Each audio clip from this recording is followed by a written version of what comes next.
Hi! Mga Marikoy, tingnan nyo. Nag-red yung mata ko. Piling ko na alikabukan siya kahapon. Naglinis kami.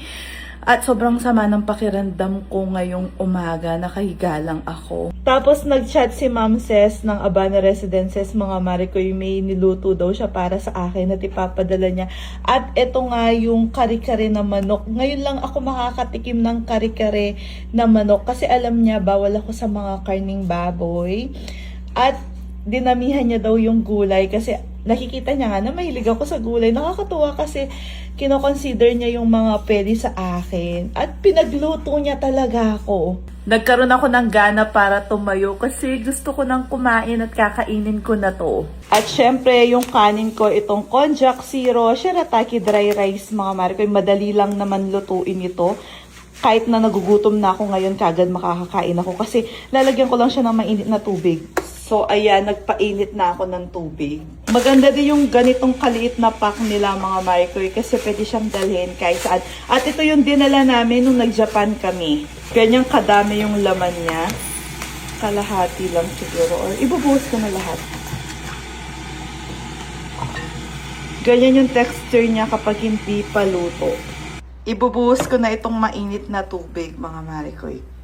At tatakpan ko, hayahan ko ng ilang minuto, babalikan ko yan.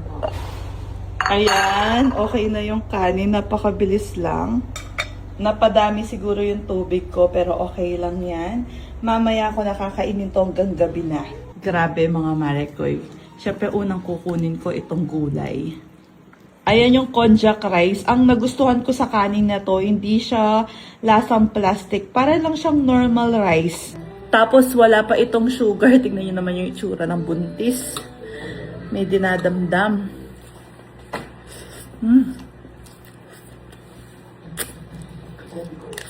Grab. Wala din siyang amoy mga Marikoy. As in para talaga siyang normal rice. Perfect dito sa binigay sa akin ni Ma'am Ces. Nakikikain, kinuha niya din yung tira kong konjac rice. Masarap, no? Alam nyo ba, kapag ito yung kanin ko, napakabilis kong mabusog. Kaya puro gulay na lang yung kinakain ko. Tapos, ayun, syempre may konting kanin. Kaya kung mapapansin nyo, alis once a day na lang akong kumakain ng kanin. Sarap. Ang sarap pala ng chicken kare-kare. At napapakanin talaga ako.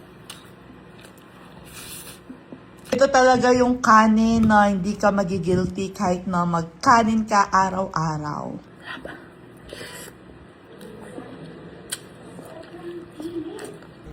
Inubos mo yung konjac shirataki rice ko. Sarap eh. So yung matakaw sa kanin, nagko-konjac na din siya. May pinagkaiba yung lasa. Pareho lang, di ba? Parang normal na kanin, no? Normal po yung rice. Madali pang lutuin. Kare-kare at shirataki rice.